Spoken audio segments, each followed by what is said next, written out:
की सुप्रीम कोर्टाने मधल्या काळामध्ये निर्णय देताना एक गोष्ट स्पष्ट केली होती हं. की कुठल्याही परिस्थितीमध्ये या वक्फ बोर्डामध्ये मुस्लिमेतर कोणी अधिकारी असण्याची काही गरज नाही. प्रामुख्याने मुस्लिम अधिकारी असले पाहिजेत या संदर्भात त्यांनी स्पष्टीकरण दिलं होतं. आणि ते दिल्यानंतर थोडे आशावाद होता की बाबा वक्फवर येणारे जे काही अधिकारी जे असतील ते जे काही पदाधिकारी असतील त्यांना काही आस्था असेल वक्फच्या संदर्भात हं. मुस्लिमांच्या या धार्मिक विषयावर जर चर्चा करायची असेल तर अशा लोकांनी केली पाहिजे की त्यांची काही या संदर्भात काही आस्था आहे.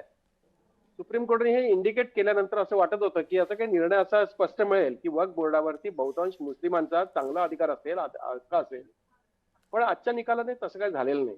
उलट त्यांनी सुप्रीम कोर्टाने दिलेल्या निर्णयाप्रमाणे आजच्या जे काही इंडिकेट केलंय त्याप्रमाणे त्यांनी 11 मध्ये किमान 3 हे मुस्लिम पदाधिकारी असावेत असं त्यांनी म्हटलंय. पण उर्वरित जे आहेत की त्यांचा या वक्फशी काय संबंध आहे की मुस्लिम समाजाशी काय संबंध आहे किंवा त्या धर्माशी काय संबंध आहे किंवा या संदर्भात त्यांचा काही अभ्यास आहे का अशी कुठलीही गोष्ट केलेली नाही. आणि ह्या काही काही गोष्टी ज्या लूपहोल्स ज्या राहिलेल्या आहेत ह्या राहिलेल्या लूपहोल्सच्या संदर्भात आणखी एकदा काही संस्था आणि काही संघटना सुप्रीम कोर्टामध्ये हे पिटिशन जे गेलं तेव्हापासून ह्या त्याच्यावर चर्चा सुरू होती. आताही ती त्या पद्धतीने पुन्हा चर्चा सुरू होईल. आणि हा अंतरिम निर्णय आहे, हा काही अंतिम निर्णय नाहीये. अंतरिम निर्णय असल्यामुळे काही काळापुरता थोडं रिलॅक्स आहे. काही काही काही अंशी सरकारला आणि ज्यांनी हे पिटिशन दिलेलं आहे, जे पिटिशन दिलंय त्या पिटिशन देणाऱ्यांनाही थोडं मागे यायला लावलंय.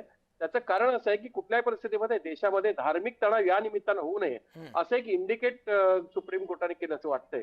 एकूणच सुप्रीम कोर्टाचं आजचं जे काही अंतरिम जे काही वर्डिक्ट दिलंय त्याच्यामध्ये कुठल्याही परिस्थितीत वक्फच्या निमित्तानं देशामध्ये कुठलीही अराजकता निर्माण होऊ नये किंवा धार्मिक असे तेढ निर्माण होऊ नये असं एक स्पष्ट एक चित्र सुप्रीम कोर्टाने दिलंय. त्याच्यामुळे दोन्ही गटांना त्यांनी मागे येण्याच्या सूचना केल्यात. काही अंशी त्यांचे म्हणणंही मांडलंय. म्हणजे मागच्या वेळेला जसं वक्फ बोर्डामध्ये मुस्लिमांची संख्या किती असावी हे स्पष्टीकरण देताना आज त्याच्यामध्ये काही रिलॅक्स दिलाय आणि किमान 3 असले पाहिजेत असं म्हटलंय. याचा अर्थ हं. स्पष्ट आहे की कुठल्याही परिस्थितीवर वक्फ बोर्डामध्ये जे कोणी अधिकारी असतील त्यांना या वक्फच्या संदर्भात आणि शासनाच्या एकूणच मूल्यांच्या संदर्भात जाणीव असल्या पाहिजेत हे त्यांनी आज सुप्रीम कोर्टाने स्पष्ट केलेलं दिसतंय.